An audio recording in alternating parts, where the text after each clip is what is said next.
Hello everyone. तो आज इस वीडियो में you will get to know about the important topics for your half yearly exams.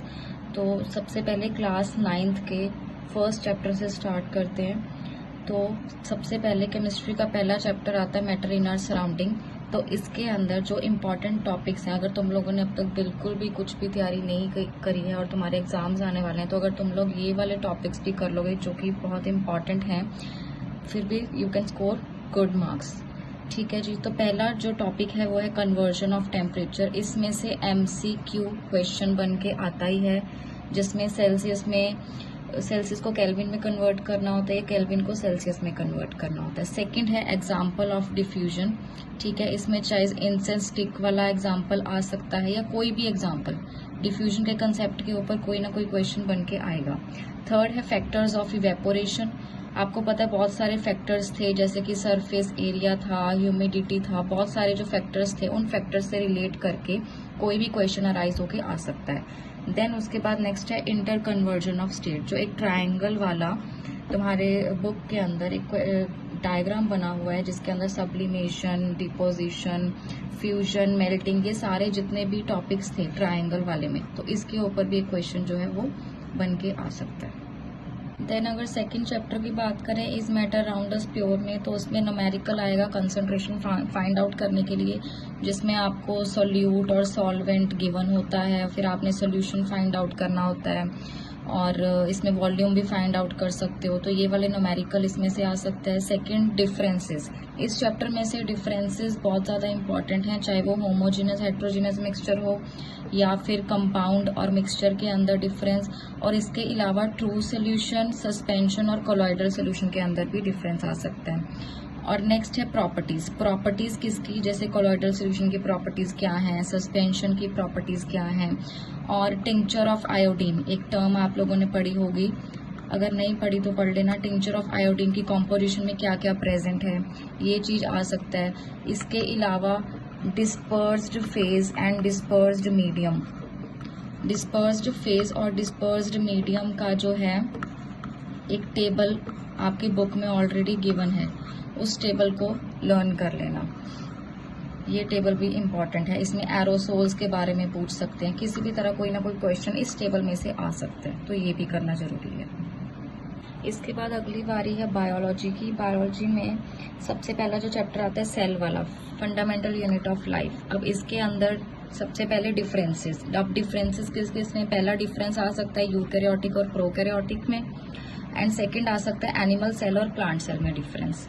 ठीक है, इसके अलावा फंक्शन, जितनी भी सेल ऑर्गेनेलिज इस चैप्टर के अंदर हैं, जैसे कि nucleus, mitochondria, Golgi apparatus, ER, वो सारी की सारी सेल ऑर्गेनेलिज के फंक्शंस बहुत इंपॉर्टेंट हैं। Then types of solution. अब इसमें सोल्यूशन कौन कौन से, हाइपोटोनिक, हाइपरटोनिक एंड आइसोटोनिक, ये सोल्यूशंस की टाइप्स जो है, इनकी मतलब कि आपने डेफिनेशंस जो है वो लर्न करनी होगी। ठीक है, इस डेफिनेशंस के अकॉर्डिंग आपको क्वेश्चन आ सकता है कि रेजिन्स को हम पानी के अंदर क्यों टिप करके रखते हैं, या सॉल्ट सोल्यूशन के अंदर RBC सेल्स को क्यों डाल के रखते हैं, तो उसमें क्या होगा। इस तरह के कुछ कंसेप्चुअल क्वेश्चंस इसमें से बन के आते हैं। ठीक है, अगला है सेल डिवीजन, मतलब कि माइटोसिस एंड मियोसिस वाला जो कंसेप्ट है वो इसमें से इम्पोर्टेंट। नेक्स्ट चैप्टर है टिश्यूज में कुछ स्कूल्स में सिर्फ प्लांट टिश्यू तक का ही आ रहा है, और कईयों में फुल चैप्टर टिश्यूज का जो है वो इंक्लूड किया गया। तो सबसे पहले मैं प्लांट टिश्यूज के बारे में बताऊंगी। प्लांट टिश्यूज की जो टाइप्स हैं, एक तो मेरिस्टेमेटिक और परमानेंट, इन टाइप्स में से क्वेश्चंस बन के आएंगे।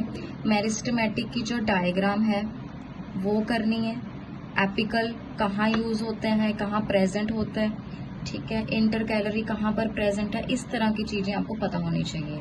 नेक्स्ट है परमानेंट टिश्यूज जो है। परमानेंट टिश्यूज में इंपॉर्टेंट जो है वो है स्क्लेरेंकाइमा। अब स्क्लेरेंकाइमा के ऊपर क्वेश्चन ज्यादातर क्यों पूछे जाते हैं, क्योंकि इसमें डेड सेल्स होते हैं, बाकी सब में लिविंग सेल्स होते हैं, बट स्क्लेरेंकाइमा में डेड सेल्स हैं, तो एक ये इसमें से क्वेश्चन आ सकता है। इसके अलावा कॉर्क सेल्स की प्रॉपर्टीज आ सकती हैं, कॉर्क सेल की प्रॉपर्टीज में से क्वेश्चन आ जाएगा। एंड उसके अलावा एरेनकाइमा, जो टिश्यूज एक्वेटिक प्लांट्स में प्रेजेंट होते हैं उसके ऊपर क्वेश्चन भी अराइज हो सकता है, तो वो एरनकाइमा की बात आ जाएगी।